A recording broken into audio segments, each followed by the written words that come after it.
नमस्कार दोस्तों, competition academy के यूट्यूब पोर्टल पे आपका स्वागत है। जैसा कि आप सभी लोगों को पता है कि इस समय अन्य गतिविधि की इकाई चल रही है, यानी जिसमें रेखा चित्र है, संस्मरण है, जीवनी है, रिपोर्टाज है, यात्रा वृत्तांत है, आत्मकथा है। इसी पर आधारित इस समय यह यूनिट चल रही है। बाकी बहुत सारे ऐसे कैंडिडेट होते हैं जो ये कहते हैं सर हमको एकदम प्रारंभ से पढ़ना है। प्रारंभ से यानी भाषा से अगर पढ़ना है, भाषा का विकास से पढ़ना है तो 25 सितंबर से इकाई 1 से नया बैच शुरू होगा। 25 सितंबर से, जिसके लिए अभी से ही रजिस्ट्रेशन जारी है। हिंदी भाषा का विकास होगा, फिर हिंदी साहित्य का इतिहास होगा, काव्य शास्त्र होगा, कविता होगा, उपन्यास, नाटक, निबंध। तो इसी क्रम में पूरा हम लोग आगे चलेंगे। अगर आप यूजीसी नेट जेआरएफ के लिए जुड़ना चाहते हैं, यूपीएचईएससी के लिए जुड़ना चाहते हैं, संभवतः यूपीएचईएससी की भी परीक्षा दिसंबर में हो जाएगी। तो ये सितंबर है। अभी आपके पास इतना समय है कि अगर पूरी ईमानदारी और लगन निष्ठा के साथ जुड़ जाते हैं तो परीक्षा तक अवश्य आप अपना सिलेबस कंप्लीट कर लेंगे और आगे बढ़ जाएंगे। तो अगर अभी तक आपने पढ़ाई शुरू नहीं की है तो बिल्कुल अब लग जाइए और मेहनत करिए। अगर हमसे जुड़ना चाहते हैं तो 25 सितंबर से नया बैच प्रारंभ हो रहा है। आप हमारे इस नंबर पर संपर्क कर सकते हैं व्हाट्सएप करके, फीस और सारी जानकारी ले सकते हैं। 25 सितंबर से भाषा से जो नया बैच शुरू होगा उसमें शुल्क में प्रारंभ के 10 कैंडिडेट को विशेष छूट दी जाएगी, जिसके लिए रजिस्ट्रेशन आज मैंने अनाउंस किया है, आज से शुरू हो चुका है और 25 सितंबर तक चलेगा। तो चलिए देखते हैं आज रेखाचित्र, संस्मरण, जीवनी, आत्मकथा, इस पर आधारित जो प्रश्न हैं उन प्रश्नों की बात करेंगे। क्योंकि हमारे बहुत सारे व्यूअर्स ऐसे हैं जो लगातार चैनल पर इंतज़ार करते हैं कि शायद कुछ वीडियो पब्लिश हो, और होता भी है लगातार दूसरे दिन तीसरे दिन। तो यहाँ पर पहला प्रश्न देखें कि किसी वृंदावन में एक थे गोपाल, 1000 थी गोपियाँ, यहाँ एक है गोपी, 1000 गोपाल। माटी के मूर्ति में किसके लिए कहा गया है? रजिया, बुधिया, भौजी, रूपा की आजी। आपका उत्तर हो जाएगा बी, बुधिया। वैसे माटी की मूर्ति में रजिया, बलदेव, सरजू भैया, मंगर, ये सब मिलाकर कुल आप देखेंगे कि 12 रेखा चित्र इसमें संकलित हैं। और यह इस रेखा चित्र में जो 12 संकलित हैं, इन सभी के बारे में रामवृक्ष बेनीपुरी ने कहा है कि हम हजारीबाग सेंट्रल जेल में थे और हजारीबाग सेंट्रल जेल में ही रहकर इन सारी रचनाओं, इन सारे पात्रों के बारे में मैंने लिखा है। कहते हैं ये मूर्तें ना तो किसी आसमानी देवता की होती हैं ना अवतारी देवता की। गांव के ही किसी साधारण व्यक्ति, मिट्टी के पुतले ने किसी असाधारण अलौकिक धर्म के कारण एक दिन देवत्व प्राप्त कर लिया और देवता में गिना जाने लगा और गांव के व्यक्ति के सुख दुख का दृष्टा सृष्टा बन गया। उन्होंने कहा है कि मैं साफ कह दूं, ये कहानियां नहीं जीवनियां हैं, ये चलते फिरते आदमियों के शब्द चित्र हैं। तो रेखा चित्र को शब्द चित्र किसने कहा है? तो रामवृक्ष बेनीपुरी ने कहा है। अगला प्रश्न देखें, माटी की मूर्ति में रूपा की आजी के बारे में सही कथन क्या है? गांव के लोग उसे डायन कहते थे। वो बहुत नेक धर्म वाली थी, नेम धर्म वाली थी, कोई तीर्थ व्रत नहीं छोड़ती थी। रूपा की आजी क्षत्रिय वर्ण की थी। रूपा की आजी की मौत कुएं में गिरकर हुई। 1 2 3 2 3 4 1 3 4 1 2 3 4।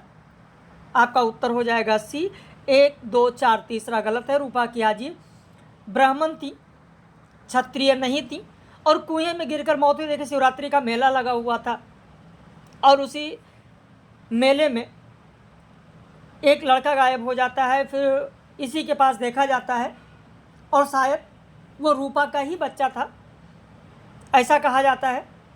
और फिर इसके बाद लोग रूपा की आजी को डायन समझ लेते हैं और डायन करके लोग खदेड़ने लगते हैं, पत्थर उठाते हैं, ढेले उठाते हैं, मारते हैं और वो भागती हुई चली जाती है और फिर आगे जाकर एक कुएं में गिर जाती है जिससे उसकी मौत हो जाती है। इसमें जितने भी रेखा चित्र है माटी की मूर्ति में आप देखेंगे, पढ़कर आप भी भावुक हो जाएंगे। इस तरीके से भावनात्मकता इसमें आपको देखने को मिलेगी। और इसीलिए आप देखेंगे कि मैथिली शरण गुप्त ने कहा है कि लोग माटी की मूर्तें बनाकर सोने के भाव बेचते हैं, पर बेनीपुरी जी सोने की मूर्तें बनाकर माटी के मोल बेच रहे हैं। वैसे कला का काम जीवन को छिपाना नहीं, उसे उभारना है। कला वह जिसे पाकर जिंदगी निखर उठे, चमक उठे, और वो रामवृक्ष बेनीपुरी में है। रामवृक्ष बेनीपुरी ने स्वयं कहा है, मेरी लाल छड़ी अलबत्ता, मैं तो बेचूंगा कलकत्ता, मैं तो बेचूंगा कलकत्ता। यह पंक्ति माटी की मूर्ति के किस अध्याय का है? बलदेव सिंह, सरजू भैया, रूपा की आजी, बाल गोविंद भगत। आपका उत्तर हो जाएगा सी, रूपा की आजी। इसी अध्याय में यह बताया गया कि शिवरात्रि का मेला जो लगा हुआ था, उसी मेले में दुकानदार द्वारा यह कथन कहा जाता है, उसी दुकान से फिर वहीं पर बच्चा गायब होता है। ये वहीं का कथन है। इसी में आप देखेंगे मंगर हलवाहा है। मंगर जो है वो मंगर कौन है? मंगर हलवाहा है। और मंगर हलवाहा की पत्नी का नाम जानते होंगे, अगर आपने पढ़ा होगा, मंगर हलवाहा की पत्नी का नाम भकोलिया था। तो इस तरीके से आप लोग डीप में जरूर पढ़ें। बैजू मामा की बात होती है, पटना जेल में 30 साल तक रहे हैं। 30 रुपये के लिए वो बैलों की चोरी करते थे। सुभान खां राजमिस्त्री थे, जिनकी आखिरी तमन्ना थी मस्जिद बनवाना। तो इस तरीके से बहुत सारी चीज़ें आपको माटी की मूर्तें में देखने को मिलेगा। जो मूल रचना है, मूल रचना से ही हमारे यहाँ कराया जाता है। इसीलिए मैं बार बार सलाह देता हूँ कि अगर आप सेल्फ स्टडी कर रहे हैं तो मूल रचना से ही पढ़िए। ठकुरी बाबा का गांव कहाँ था? सदर से 33 मील दूर, जमनिया से 33 मील दूर, सैदपुर से 33 मील दूर, कासिमाबाद से 33 मील दूर। आपका उत्तर हो जाएगा सैदपुर से 33 मील दूर ठकुरी बाबा। जो ठकुरी बाबा है वो किसमें संकलित है? स्मृति की रेखाएं। इसीलिए मैंने अगला प्रश्न दिया कि स्मृति की रेखाओं में संकलित रेखा चित्र का सही क्रम क्या होगा, जिसमें ठकुरी बाबा, भक्तिन, बिंबिया, गुंगिया, ये सब मैंने दिया है। उत्तर हो जाएगा बी, पहले भक्तिन, उसके बाद ठकुरी बाबा, फिर बिंबिया और गुंगिया। वैसे कुल अगर इसमें देखें तो कुल रेखा चित्रों की संख्या 7 है।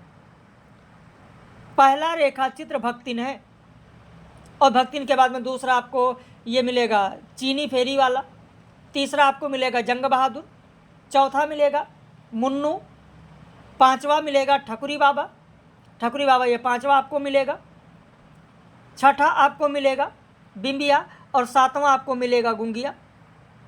तो ये सब क्रम है। वैसे ठकुरी बाबा जब आप पढ़ेंगे तो ठकुरी बाबा में बहुत सारी चीज़ें आपको मिलेंगी कि ठकुरी बाबा किस वंश के थे, तो भाट वंश के थे। ठकुरी बाबा की पुत्री केवल 1.5 साल की थी, तभी ठकुरी बाबा की पत्नी का देहांत हो जाता है।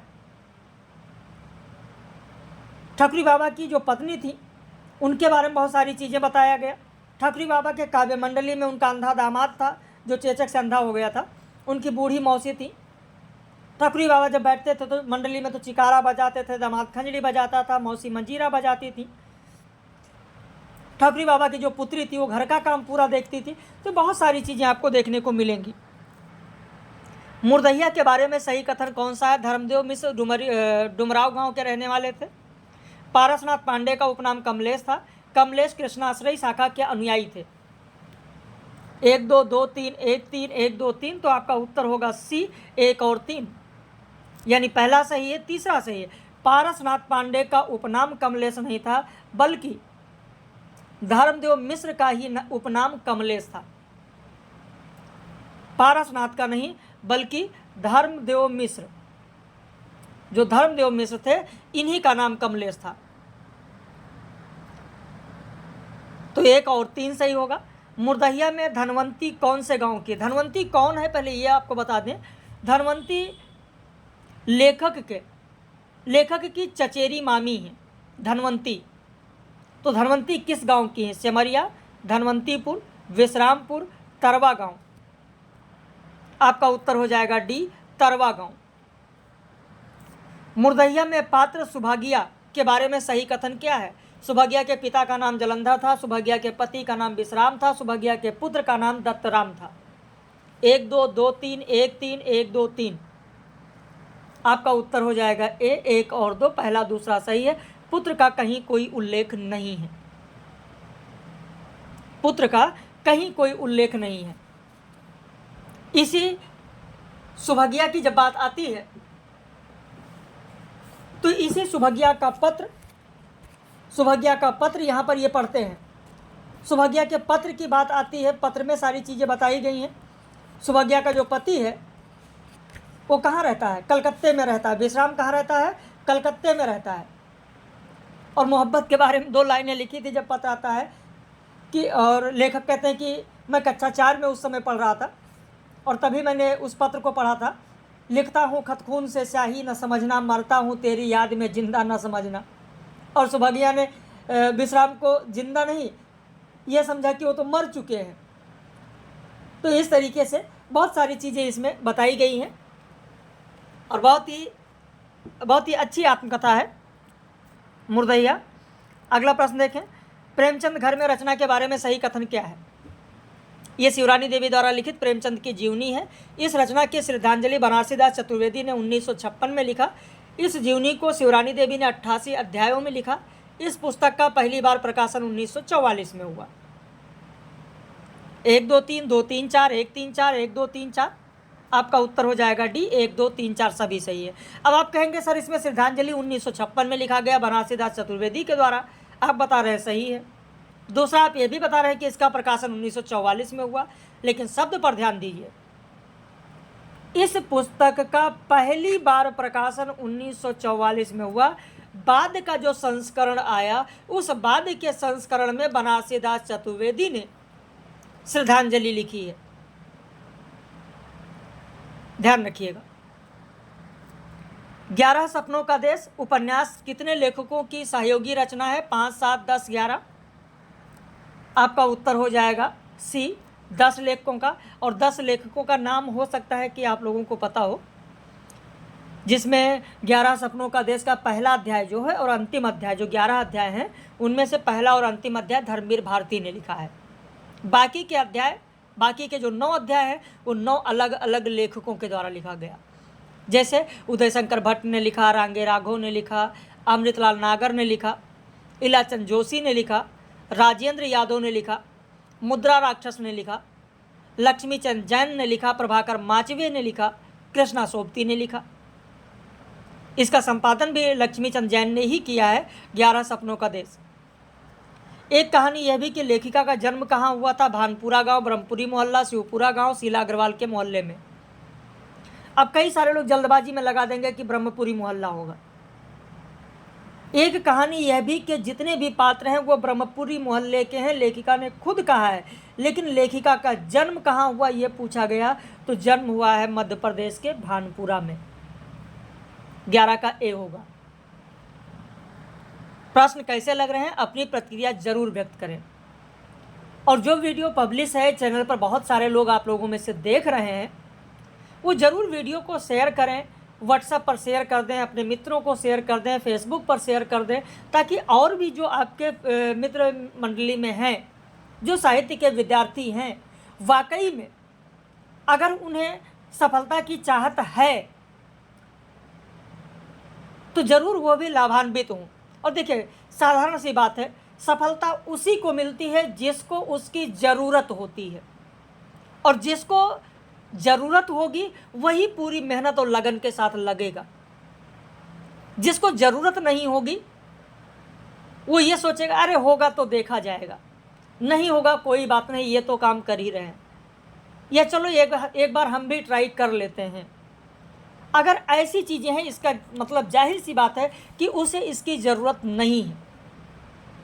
नहीं तो आप खुद जानते हैं कि एक छोटी से छोटी चीज़ को पाने के लिए, एक छोटी से छोटी चीज़ को हासिल करने के लिए भी आपको कर्म करना पड़ता है, और यह तो आपके भविष्य का निर्धारण करेगी।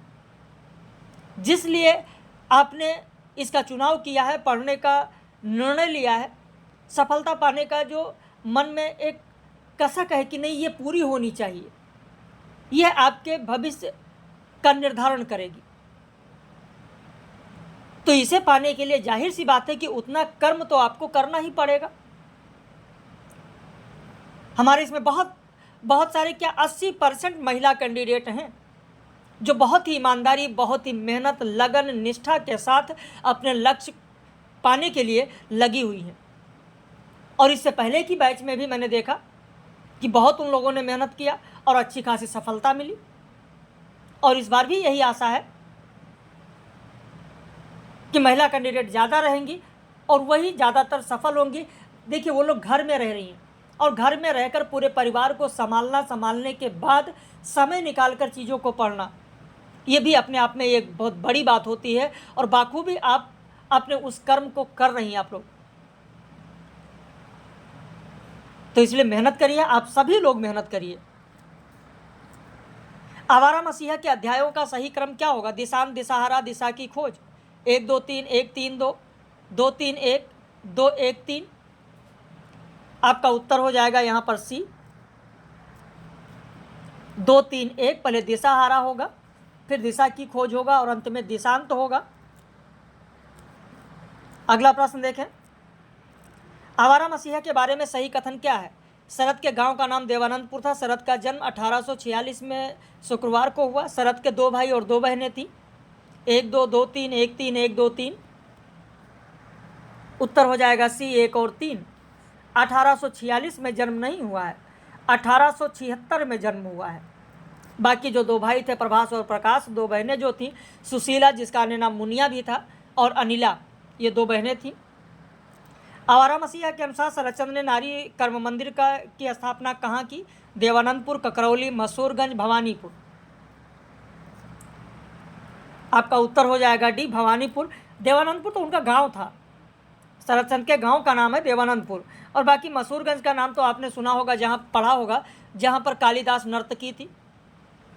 कालिदास नर्तकी की जो बात की गई है, जो जिक्र आया है, वो मसूरगंज की थी। हरिवंश, निम्न में से सत्य कथन कौन सा है? हरिवंश राय बच्चन की पहली आत्मकथा 1969 में प्रकाशित हुई। बच्चन की आत्मकथा का दूसरा भाग 1 वर्ष बाद प्रकाशित हुआ। बच्चन की आत्मकथा के तीसरे और पहले भाग के प्रकाशन वर्ष में 9 वर्ष का अंतर है। चौथा भाग 10 द्वार से सोपान तक 1885 में प्रकाशित हुआ। विकल्प है 1 2 2 3 1 3 4 1 2 3 4।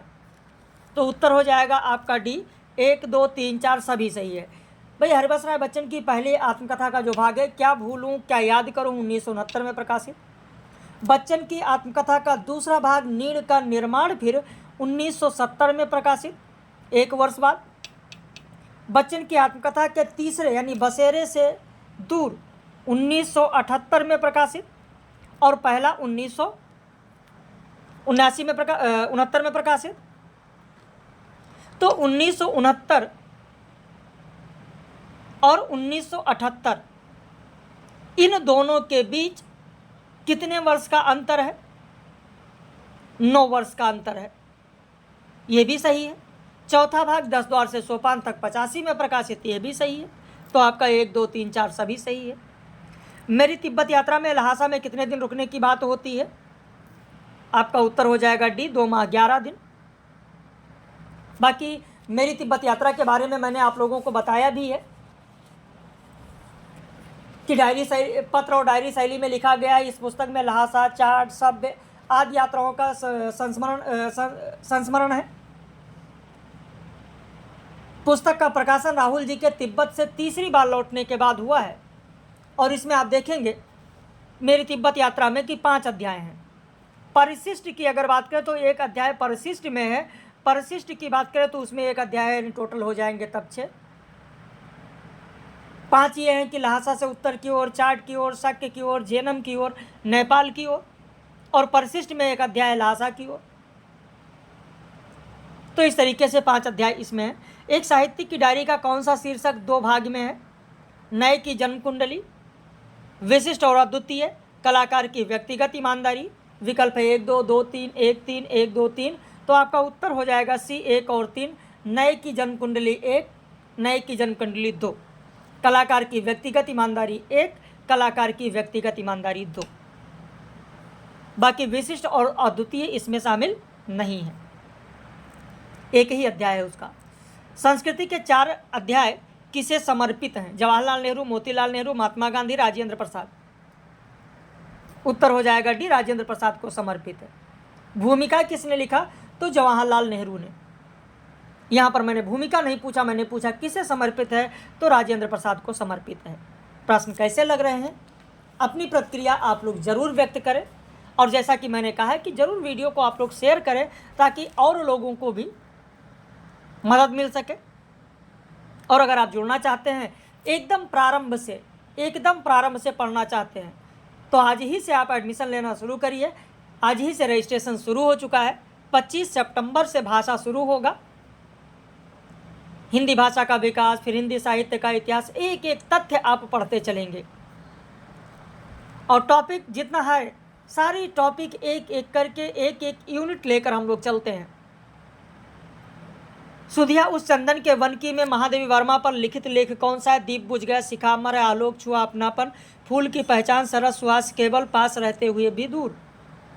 आपका उत्तर हो जाएगा महादेवी वर्मा पर लिखा गया लेख है दीप बुझ गया, शिखा अमर है। आलोक छुआ अपनापन अज्ञेय पर लिखा गया। फूल की पहचान, सरस सुहास, केवल हजारी प्रसाद द्विवेदी पर लिखा गया। पास रहते हुए भी दूर अपने पिता गांगे नरोत्तम शास्त्री पर उन्होंने लिखा है। माटी के मूर्ति में रजिया के कुल कितने पुत्र थे?